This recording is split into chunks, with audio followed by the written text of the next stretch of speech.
Hey, friends, welcome back to the Do Cool Shit podcast.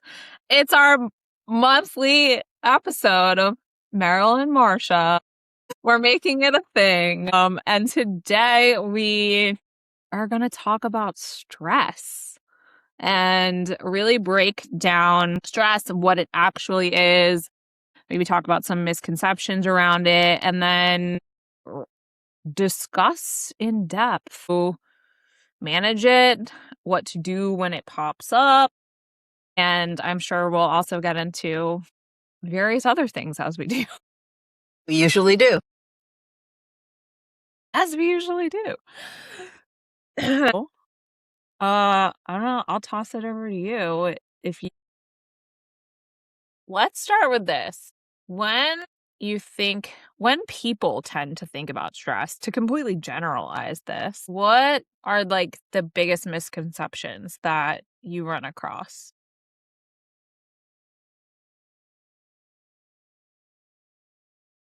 Well, let me start. I'll get to your question in a second, but Okay. let me start with the statement, which is a stress-free life is impossible. Love that.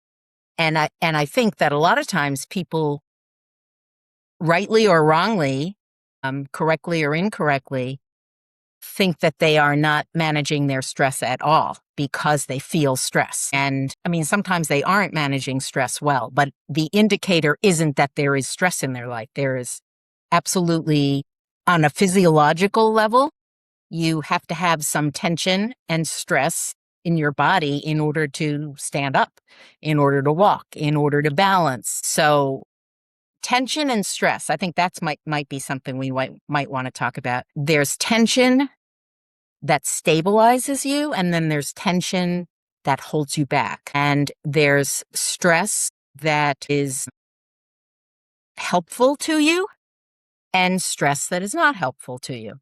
So think about an Olympian. When we've all seen Olympians on the track in decathlon or running track, and they get down into a posture and their foot is on a block and they stay stable until the gun goes off. That's tension. And it's building up stress and tension in the body in order to release it. And that's the key to managing stress in your life, is having a way and a place to release it. So, and that could take many, many forms, which we'll talk about. But maybe it would be helpful, Meryl, if I start with what I think of stress as. Yeah, sure. Let's do This that. is not my original thought. Stress is really defined as anything that you perceive, and understand the word perceive, you perceive as a threat to your well-being. Anything that you perceive as a threat to your well-being, either emotionally or physically, is that you feel you cannot manage or do not have the resources to address. That's the stress response. So when you feel you've got some resources you can rely on, you automatically have an ability to lower the stress level, because you're taking away that second part of the definition. Remember, stress is defined as something that you perceive is a threat to your well-being that you do not have the resources to manage. So as soon as you begin to develop a potential list of resources, you're automatically minimizing your stress response. Mm. So this is where I think there can be a lot of confusion, and I think it would be useful to clarify a little bit in here. So one, I love what you said, where a stress-free life is not actually a thing. Huh? I think that's a goal that a lot of people have, is like, I just want to be stress-free, and that's just completely unrealistic, because if you're a living, breathing human being, then and two, it's not a bad thing. That's often something that I hear, like stress is referred to as a bad thing. And what I always like to clarify is that stress is not inherently bad. It's purposeful, and it's just, it can get a little bit quote unquote dangerous when we're chronically stuck in that stressed state. We're stuck in that the stress response, the fight, the flight, the freeze, the fawn. And then the third thing that I wanted to touch on was that where stress can be very, again, purposeful and helpful. And the thing that we need a lot of the time, like the fight and fight or flight mainly, I would say, I'm curious what your thoughts are, but it's like the Olympian who's getting ready to run and try to win a gold medal. That stress can be really helpful because it can push them to perform, Perform. right? Stress can help you perform. Yes, perform, whether it's like for athletic ability or like someone you love is in danger and you need to take action in order to help them, like those type of things. That's really helpful. And again, we're not meant to stay there. And that's kind of gets like misconstrued in modern day where the fight or flight, like getting an email doesn't need to send you into fight or flight, Right. or you don't need that stress response there. That's where it's not necessarily helpful. But I think the really, really interesting thing is when you dig into what that perceived danger and threat is. Right. Right. The body doesn't necessarily discriminate or differentiate between low levels of stress and high levels of stress, or what you really need to be fighting or flighting from or not. We have to use our assessment tools in that. The body just isn't quite there yet. The circuitry is still kind of left to the saber-toothed tiger times. It's like, here's a good example. You're driving on the highway and someone cuts across and, you have to avoid them. That's a perfectly wonderful adrenaline rush. That's perfect. That is an accurate threat to your well-being, and you can respond quickly. And as you said, not holding on to it. That's the key. The worst possible combination is when we are carrying a whole lot of chronic stress. We're staying in that chronicity, and then on top of it, we have acute stress. So that combination, that's what gets people sick, really, Mhm. is where you never are out of the chronicity, and then you have these acute things, whether it's someone being sick or, a car accident or, you know, whatever, that's so the most important part is managing the chronic. Yeah. And it's so interesting. Like I've deep dived into stress and how this shows up because it's really, really interesting what happens in the body otherwise. Like so many of our systems stem back to, root back to our nervous system. And if our nervous system is stuck in that chronically stressed state and we're in perception of danger, then everything else kind of follows that because our body is really smart and our body's job is to keep us alive. And that's what that stress response is it's keeping us protected and quote unquote safe from whatever we are perceiving as stress. So many other things will go off of that. And like you said, that's when we get really, really sick. That's when Yeah. people get And really, really and that's what also opens the door for anxiety. And some people are more prone to anxiety than others, but even even someone who doesn't have an anxiety disorder, or doesn't tend to worry about everything all the time, when you have a chronic stress response in your body, it makes you double back and triple back and check, and you can even get into some OCD behaviors because you're not trusting yourself Mhm. to make the right decision. Or maybe you're so preoccupied that you aren't being really mindful, and then you do mess up, and then you go, see, I have to be really careful. So it can feed on itself, which is really exhausting. It's really depleting. Yeah, you said it. That's what the word I was thinking, like exhausting. Yeah. Yeah. Yeah. That's what I've seen a lot.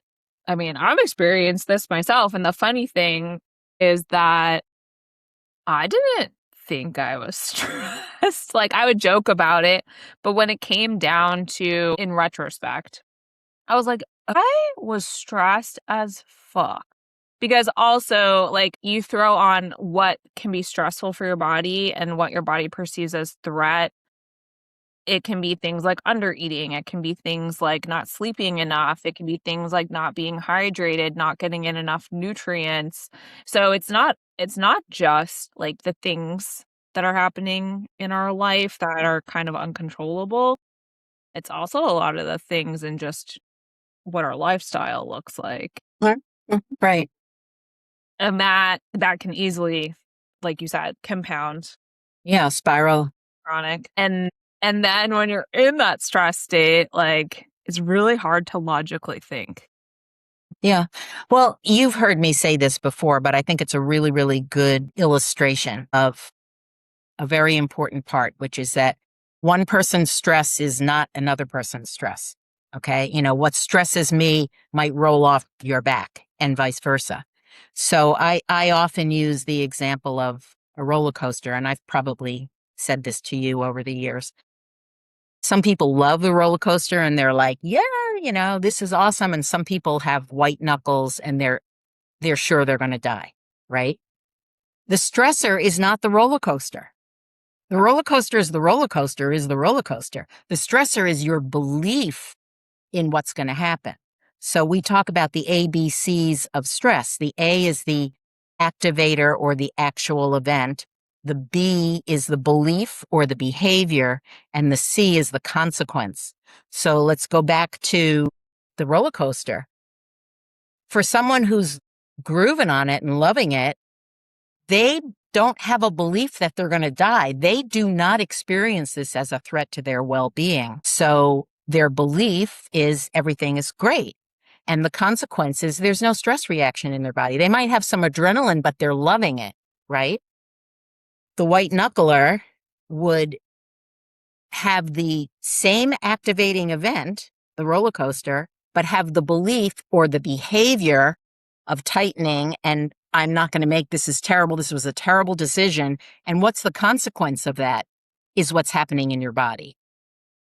The consequence is all the cortisol, the adrenaline, the muscle tension, the elevated heart rate, etc. So I think it's really important for people to say, when looking at the experience of stress, what they can do about it, and we can maybe get into some of those items, is the first thing is, what's my belief in what's happening right now?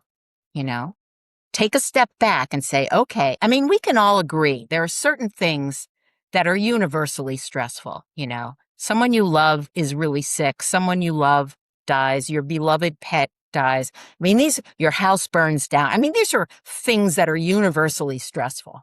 But away from the catastrophic stuff, the day-to-day stuff, if we are able to take a step back and say, okay, I don't like this, this sucks, this is uncomfortable, but how am I interacting with it? What's my belief about where this is taking me? If we can sort of slow that car a little bit, that we're in, that speeding car that we're in with anxiety and stress, if we can slow it and say, okay, what's my thought about what's going to happen here? What's my belief about what's going to happen to me?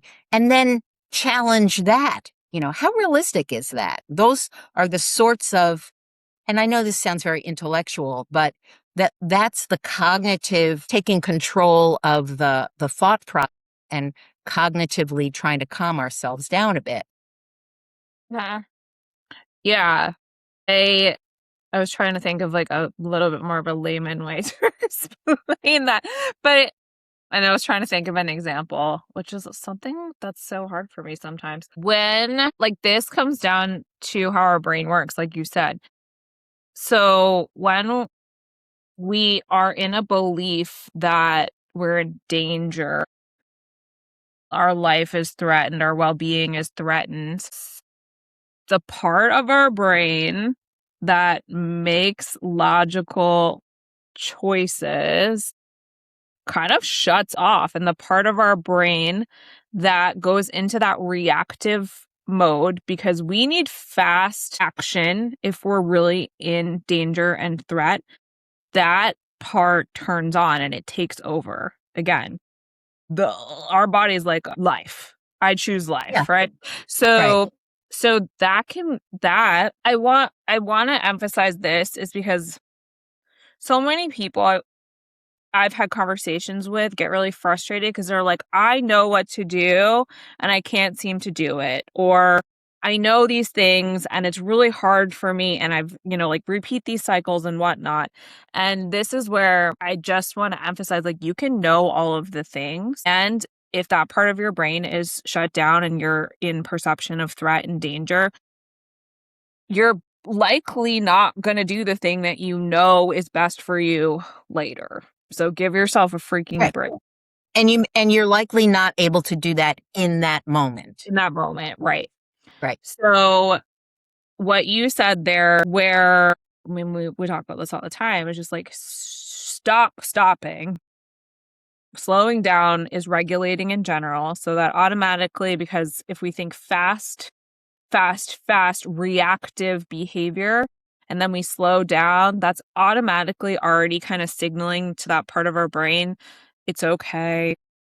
Right. That is an action that tells your brain, I've got some resources to deal with this stress, which Mhm. automatically, I don't want to say it neutralizes it, but it mitigates it. Mhm. It Mhm. takes away some of the, oomph to it. Right. Yeah. It's still probably gonna feel a little, which I I love, like, actually, because this is something I don't think many people are aware of, like what their body actually feels like when they are feeling stressed about something, anxious about something. Like, what happens in your body? Because when you can recognize that, sometimes that's an easier thing to recognize than the belief or the narrative first. Mm-hmm. Right. What do you I feel in your body? What's that? What do you feel in your body when you're like that? Well, I'm thinking of an event that happened this morning to me. I am going to my doctor in the world's worst parking garage. Awful. It's perpetually under construction, so there's fewer spots. It's tiny, it's tight. You have to make a 20-point turn in order to get into a parking space. Trying to exit, people coming in, you almost hit each other. It's just the worst. Mm, So I'm leaving my doctor's appointment.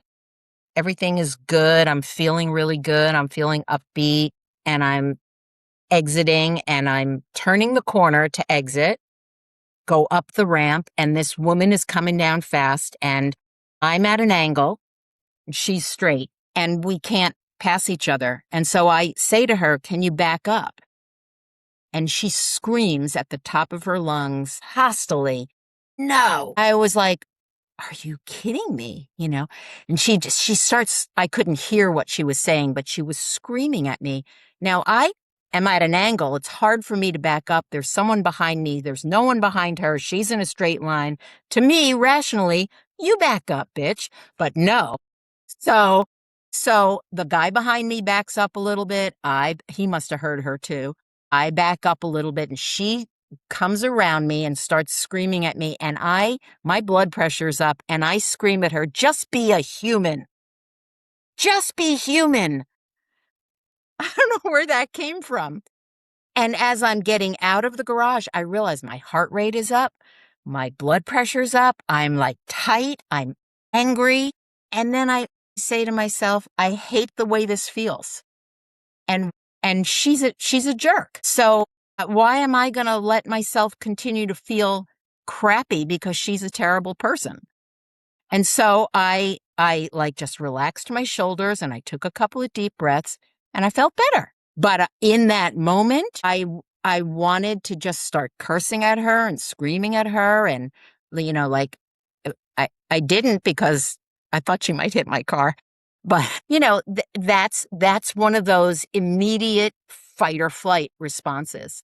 mhm, But I didn't let it linger. mhm. I'm just picturing this. Like you said, like there's that situation is very likely going to give a reaction like that. Like uh, I'm there with you. I'm there with you. Mm-hmm. That's another thing I wanted to mention was like reactions are completely quote unquote normal, and Yeah. it's the first thing that's going to happen. And you may even follow through with the reaction. Then how can you move into response? But if you can notice what you want to say or what the, It's helpful. or it's helpful. But I was going to say in that situation, something that I've started to do that's really, really helped me when it comes to human interactions because there's so little control in what you can do, like in other people.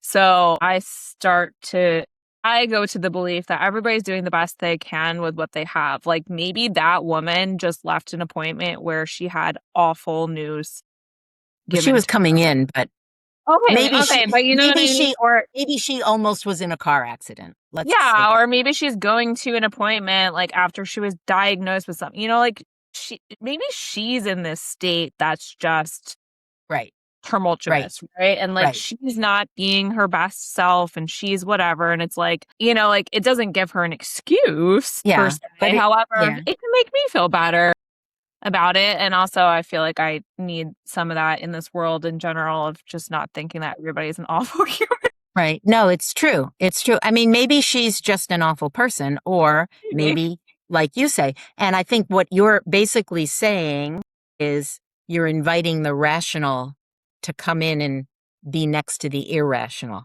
you know, Yeah, because like, because, what else could be true? yeah, yeah. But, staying in the irrational, which means you just don't experience any sense of control, Mhm. when you're raging or you feel like, horrible stuff is going to happen and you really believe it, you are in an irrational state. And you doing what you were suggesting helps invite in the rational side, and that helps you feel more in control, and that helps you feel like you have more resources, and that lowers your stress response. Yeah, and like, I'll full circle back because you were talking about what you feel in your body. Like you said, you felt your pulse quicken, you felt your, like, blood pressure go up. For me, like, I usually feel Right. heart rate go up. For me, like, I usually feel a lot of tightness in my chest and, like, my shoulders are usually up around my ears, my jaw is usually clenched, my Same. breath becomes very shallow. Your palms may start to sweat. You Yeah, might feel I clammy. Yeah. clammy. If I'm at home or wherever I'm, like, walking around, I usually get very clumsy. But, like, noticing these things and how you feel, like, that can give you that kind of trigger to be like, "Okay, like, I'm Yeah. dysregulated right now. Let me pause for a second here and take a deep breath." Truly, as cliche as that sounds, Yeah, it well, let's talk about how you get out of dysregulation. Let's talk about the there's myriad possibilities for uh, getting it more into a regulated state. Mhm. Like, let's just say my example of the garage this morning. I could, if I was still feeling like really jammed up, I could have, once I got out of the garage, I could have pulled over to the side of the road and stopped the car and just taken a few moments, so I wasn't immediately getting, in to a busy street and then a highway and all of that stuff. So, I didn't need to do that, but in another situation, I might. I might need to calm myself by taking a deep breath, by noticing the muscle tension, noticing my shoulders are up around my ears, noticing that I'm not breathing deeply, or all the other things that you said, and ask myself, what do I need right now? So if my shoulders are up right now, what do I need? I need to soften my muscles. If my jaw is clenched right now, what do I need to do? You first have to notice what your body's doing, and then you can say, it's usually the opposite. this, it's usually the opposite of what you're experiencing in your body, So, I mean, I've been known to, massage my jaw and move it up and down and, like try and unlock it. Mhm. May look stupid, but it works. I don't think you're worried about looking stupid ever. Sometimes I am, but Okay. not that often. You're worried about me looking stupid. Not so much anymore. Yeah, but as a kid, yeah. But, like I notice, like I'll, furrow my brow. It's like sometimes I just try to smooth it out and remind myself, like soften, soften, soften. And so that's one response. Another thing might be like if you're in a situation where you feel like you just don't know what you're doing, or you feel like nothing is going your way or everything is screwed up or what else can go wrong, like stop, maybe think about something that you could do that would make you feel better, like take a walk, or think about what is something I do that I do feel mastery with, you know, like, writing down your thought, making a phone call to someone that you're going to connect with, deciding you're going to do 5 minutes of stretching because you have mastery in that. Whenever you are feeling like you have no potency, no ability to manage what's going on, let your brain go to something you think you do have some mastery in and dip your toe in that. Mhm. That's again the opposite. Mhm. What are some things that you've worked with people with as on the items list, the a la carte list of responses? Well, first, I'll dive into that. And first, I want to mention something here that comes up very, very often for people is an urge to do something that's going to make them not feel that way. And it's usually something that they're not going to like that they did later. So, Okay, so Band-Aid. right. So this is something where, like when there is a stress response, there's also very likely some heavy emotions that come with it. And people don't want to feel those emotions or they don't want to deal with whatever that thing is in the moment. And so they go into a behavior that is avoidant or something that's distracting. And usually those behaviors are things like going and eating a bunch of food that tastes good or alcohol or smoking or, whatever it is. Whatever will give you that dopamine hit. Right, right, right. And make you feel good temporarily. And then if you're listening to this, I'm sure you can think of a time in your life. I've done this 12 million times in my life too. And then later you still feel the thing. The stress doesn't actually go away. And then you also feel shitty about that thing that you did because it- Feel you weak. you feel weak, you feel out of control, you feel like you had no self, like all of those things. So this is something that I really encourage people to pay attention to, what urges they have. And sometimes that comes up for people before they recognize that they're even like feeling a certain way. Maybe before they can name an emotion or before they can name a stress trigger. It's really have an urge to go to the bakery and get 7 things or, whatever it is. And thinking about that, not just again, don't allow yourself to just react and do the thing. Really think about like, oh, that's interesting. Like, why is that coming up? Like, what is that trying to make me feel better about or solve or whatever? And then, yeah, it's like, okay, well, that's actually not going to be helpful. You may talk yourself through that thing, or you may give yourself permission. Like, I can have that later, but right now is not the time for me to make that choice. And yeah, I really like a deep breath or a couple deep breaths as a tool because you could do that anywhere. It's free. It works.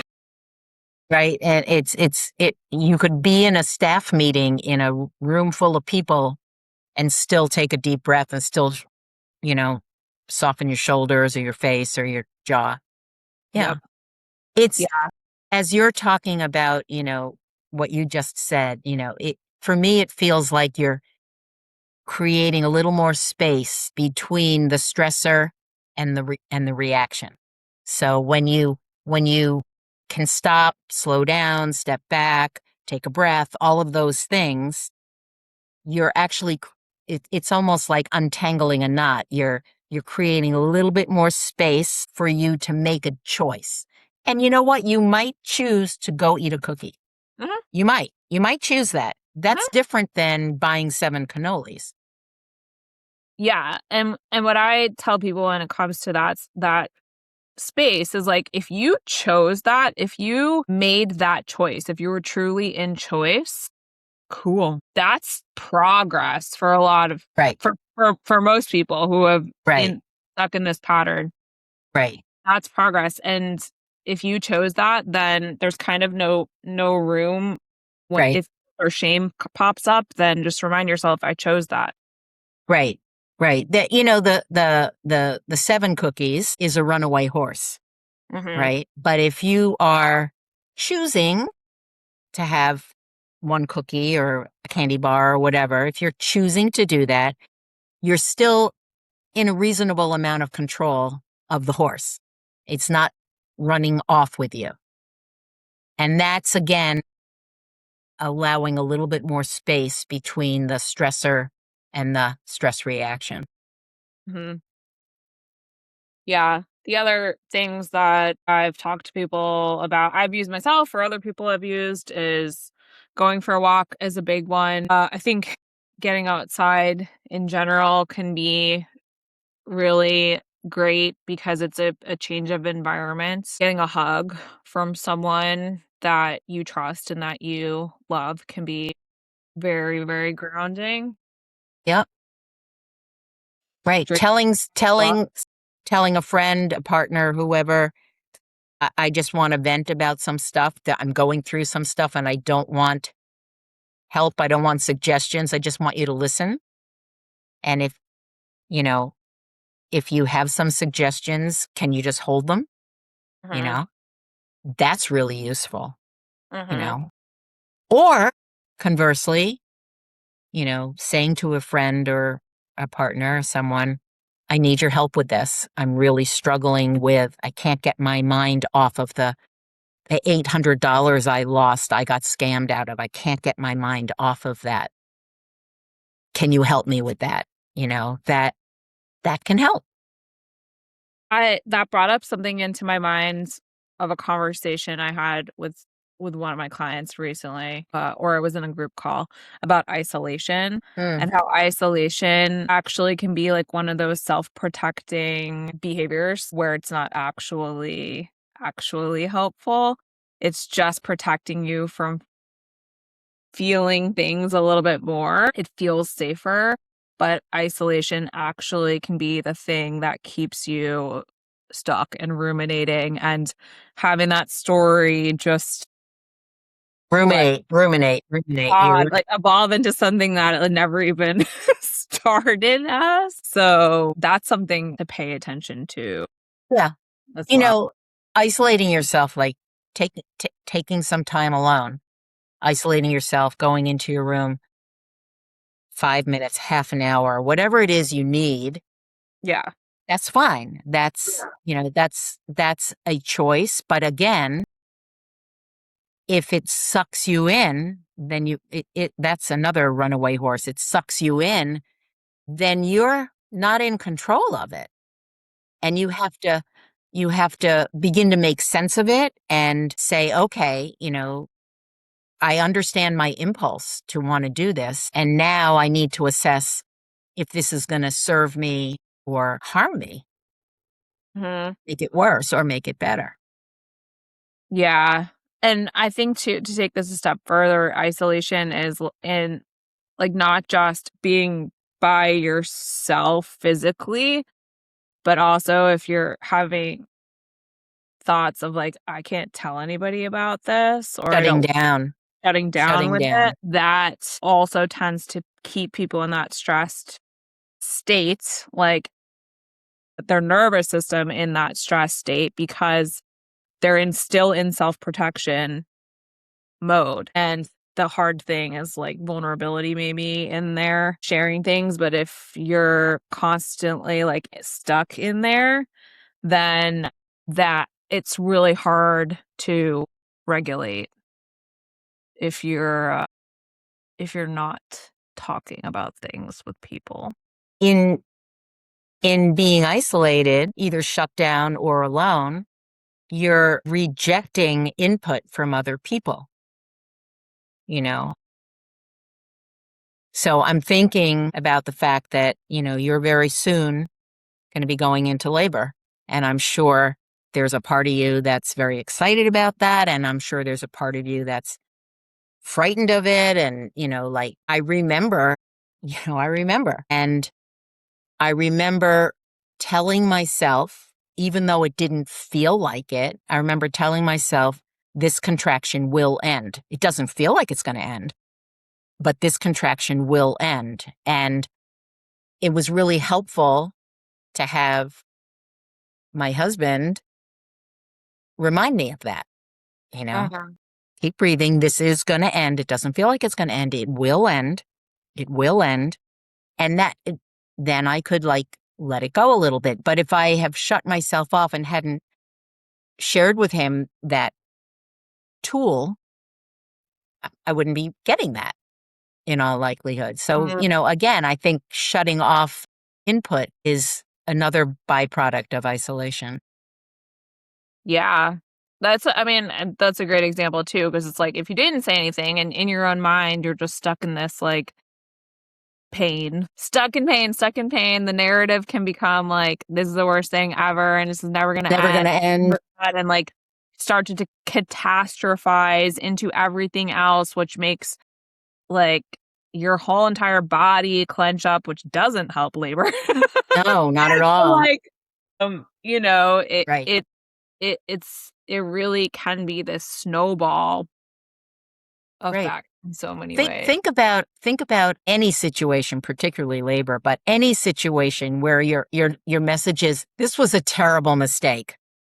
What is your body doing in that moment? It is condensing and tightening and like because you're trying to protect yourself from what you perceive as a terrible mistake.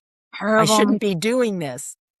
Why did I do this? Why did I do Yeah. this? Right. Why did I do that? Well, yeah, I mean, that's one example, and then the other one, like you said, like in the parking garage this morning, if you were to stay stuck in there and maybe go into victim mode, then yeah, what are you going to do from that point on if your systems are perceiving that you are a victim and everybody's out to get you, Hmm. then you're also going to be stuck in, fight, flight, probably those, but sometimes Right.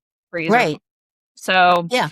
A think about hostile that. reaction. Right, and then think about, like, how easy it is to go into other things, like, this is where people very easily go into the, "Well, I deserve to get a treat," or, "I'm gonna skip to the gym today," or whatever these things are that sound like great options and almost like self-care sometimes in those situations, and this gets like pretty awful when people are chronically stuck in that state. And yeah, it's really hard to get out of. But that's also just reasoning and like sometimes why doing the things are hard.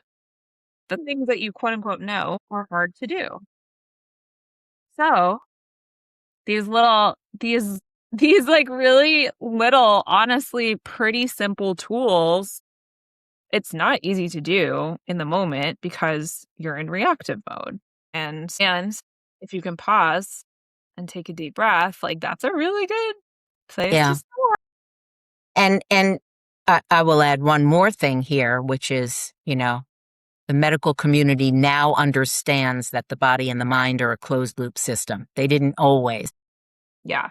And the people who started body mind medicine some 40 years ago were laughed at by the American Medical Association. They just thought that was stupid. But Yeah. if you're ruminating on something in your mind, a good choice is to do something with your body, whether it's a deep breath or a stretch or working out or jumping jacks or, anything physical, taking a walk, anything physical, and particularly rhythmic and repetitive. Rhythmic, repetitive movement or rhythmic, repetitive words. Anything that is rhythmic and repetitive elicits the relaxation response. So that's why cultures have always rocked babies, have people sway when they're stressed. It's why people do rosary beads. It's why people do chanting. It's why people do repetitive dancing, tribal dancing. Anything that is repetitive and rhythmic is going to help elicit the relaxation response, which will be counter to the stress response. Conversely, if your muscles are really super tight and you're in that super tight, then you flip up into using the power of your mind to help you neutralize some of that in your body. So again, it's not opposite. Like I was talking about, when your body's tight, you need to loosen. That's the opposite. It's not quite opposite. It's just going to a different base. Mm. You've got your mental base and emotional base and your physical base. And when one is askew, the other's going to help you balance. Mhm. Mm. Mm, It's true. it is true. Yeah. It is true. I will also caveat that you can't just use the physical tool, like, you can't just go to the gym. Like, that's definitely gonna be helpful, and it puts people into, again, like, usually a little bit better of a state, and there's still work to be done. Of course. Of course. So, the people that are like, "Oh, the gym is my therapy," yes and no. Okay. Well, that's part of the picture, Yeah. but there are a couple of jigsaw pieces missing. So, Yes yeah. and no. Yeah. But I agree. we've go ahead. You go ahead. We've talked about a lot of different things. We've talked about, trying to do relaxation, or we've talked about rhythmic repetition. We've talked about, well, we didn't talk about imagery, but using guided imagery is a really useful meditative kind of thing. We've talked about stop, step back, start over. We've talked about making a choice. I mean, there's so many. We talked about reaching out to another person that you trust. We've talked about not staying in isolation. There's so many possibilities in this paradigm of managing stress Mhm. and understanding that, you can't get away from it. Completely. You can't live a stress-free life. I don't care even if you're a monk on a hilltop and people are making all your food for you and all you have to do is meditate all day. I still think there's some stress in there. Oh, You yeah. don't you don't fall asleep at night. You have some insomnia. You wake up in the middle of the night. That's stressful, Yeah. So, I life would be pretty boring if there was no stress. yeah, but that's one of the misconceptions. If only I didn't have stress, I would be happy, right? Gosh, Right. yeah, and, like, not to tangent off of that, this is something that I truly believe in when it comes to happiness is, like, happiness is not sunshine and rainbows and no stress and nothing ever happening to you in life. I truly think that happiness can coincide with shit happening in your life. Happiness can coincide with feeling really uncomfortable things. Happiness can coincide with being in really stressful situations. Happiness can coincide with, like arguably awful stages in your life. It's just, I think that can really change a lot when people can start to think outside the box of what happiness is. Yeah, I mean, I think it's like there's a spectrum between survivorship and thriving, right? And we're all in the middle there somewhere and, moving from one side to another. But as you're talking right now, I was thinking about, when really shitty things are happening, you can still have some measure of satisfaction in your life if you feel like you've got some mastery, if you feel like I am going to survive this. This is not going to take me down. And I'm thinking about the image I have is being in rough waters.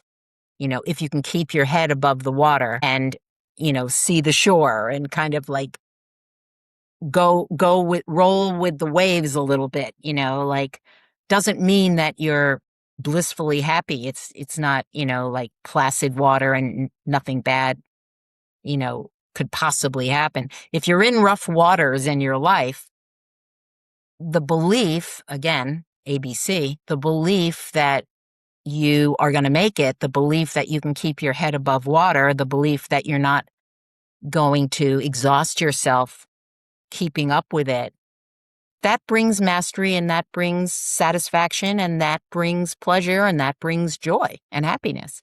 Mhm. You may not have it in that exact moment, but you're right. You thriving is sometimes very painful and sometimes extremely joyous. Mhm. And that's the goal for all of us is not just to survive, but, to like really thrive. That's the goal. Yeah. That I had that conversation with a client recently, and this was based off of a conversation I had with a friend whose therapist had asked her, like, are you surviving? Are you living? Are you thriving? And I was like, that's such a simple and really great question because I personally don't want to just be surviving through life. And yes, there's going to be very likely certain stages in life where survival is what it's going to be for people, and that's where our stress response can be really, really helpful for us. And also, again, if we're chronically stuck in that survival mode, then like, is that a life you want to live? And there is a lot of control that people do have in those situations to move from survivalhood to living. And I think one of the simplest things in here is just reminding what I remind my clients of this all the time, like, congratulations, you're feeling things. You're a human being and you're alive. If you're alive, you're feeling things. Can't control the emotions that pop up. If you're alive, there are going to be stressors in your life. If you're doing cool shit in your life, there's going to be stressors. Like, you know, comfort is not always the place we want to be if we want growth. Yeah. Well, again, we come back to balance, and if you're doing cool shit, that helps balance out the crappy shit, Yeah. and, you know, listen, I'm going to remind you in 6 weeks of that Wait, piece. Okay. I'm gonna need it. That's I'm going to remind you. I just had I don't think I told you about this. So why not say it on the podcast? Why not? I had a therapy appointment maybe like 2 weeks ago where we talked about this. And then, well, one, so I'll tell you, this is a twofold. I had a therapy appointment and then I had a conversation with Lauren Burke, who's, great. Awesome. And we've talked about her every episode. So my therapy appointment is talking about postpartum and my concerns about it. And just like, I'm less concerned now, but was very concerned that I'm just like not going to feel like myself. And I've been in like such a great place with myself that I'm just going to not have that. And it's like, it's making me feel some things. And then I had talked to my therapist and I said something like, you know what, there's probably going to be a moment or two where I feel like I'm failing. And she laughed and she was like, yeah, more than a moment or two. That's exactly what I was thinking. Yeah. Okay, fair. And then I had talked to Lauren a few days later and we were talking about, what were we talking about? Resistance. So like anything that I was like feeling resistance to. And that was the first thing that popped up into my mind. And I was talking about I'm trying to manage my expectations where I'm just expecting that it's going to be a shit show and like all these things. Cause like if I expect that I'm just going to be great and be able to handle everything, then that's not helpful or realistic. And she was like, well, what would it be like to not have expectations? I was like, I guess that, like, because I was trying to control things in a way of saying like, well, I'm just expecting it to be a shit show. So then like, So worst case, then I won't be disappointed if I, yeah, you're which doesn't actually, because like there's no way to have realistic expectations in that right, situation. right, right. So, you're talking about postpartum, I'll just remind you, and you can edit this out if you want to, but, I'll remind you that when you're in labor, you are going to want to resist the pain. You're Yeah. going to want to resist it. But I think your powerlifting and you're pushing yourself in the gym physically to achieve and prevail is going to help you a lot, because not just because you're stronger, but because the best thing you can do is completely counterintuitive. The best thing you can do is sort of meet the pain and let it take you versus fight it. And that's just not natural. But you also have fought your way through deadlifting 400 pounds. So I think you're going to be able to get to that place of reminding yourself, don't fight this pain. Try and soften into it as best you can. I think that's going to be this contraction will end. Yeah, I've thought about that a lot, and that's something we've talked about. I talk about with people often is like things like lifting weights is such you could draw such parallels into other aspects of your life, and like lifting weights is a stress on your body, is a stress on your system, and that's quite literally teaching your systems like this is safe. Like when you go and you lift a heavy weight that you didn't think you'd be able to do, and maybe you fail it or you go to failure in a set, you're teaching your systems like, I'm okay. I'm still alive. I'm safe afterwards. And that builds resilience and that builds confidence and ability and capability. So having trust, like that's the big thing in here that I've built is what you said is self-trust of like, yes, like labor's not gonna feel great, and I'm not gonna be excited about it. However, I have a lot of self-trust in my ability to, um Withstand. yeah, I was gonna say, like, I wanna say withstand, but not just withstand it, to be able to, like, really tolerate and kind of, like, sink into that and And maybe embrace it maybe embrace it, toward embracing it. know Yeah. that it has purpose, you know? Yeah. Uh, Yeah. For a really good reason. Yeah. Yeah. Yeah. So, but I think that that's something a lot like can be drawn parallel, not just labor, but like anything where, if you're fighting things, if you're constantly fighting things, maybe the answer is to do the opposite and kind of just surrender Mhm. it, Mhm. and will feel really uncomfortable. And there's probably going to be a narrative in your head of this is unsafe. This is not what you want to do. And if the risk really isn't that high, like if it's not a life-threatening risk, then why not try it? Yeah. Yeah. We're back to tolerating what you perceive to be intolerable. Right. We brought it for full circle. Full circle. Yeah. So, yeah. Anyway, I'm excited for you, and I know you're strong, and I know you're capable, and I know you're going to not feel that for a little bit, and then you're going to remember that you are. So it's all going to be good. Thanks.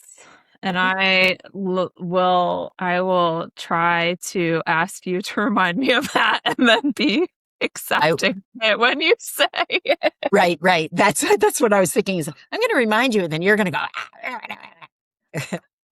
Take your therapy shit somewhere else. That's the big thing, is being accepted. And for what it's worth, you know how in movies and TV shows they always, show the woman in labor screaming at her husband that she hates him or look what you did to me. I never did that.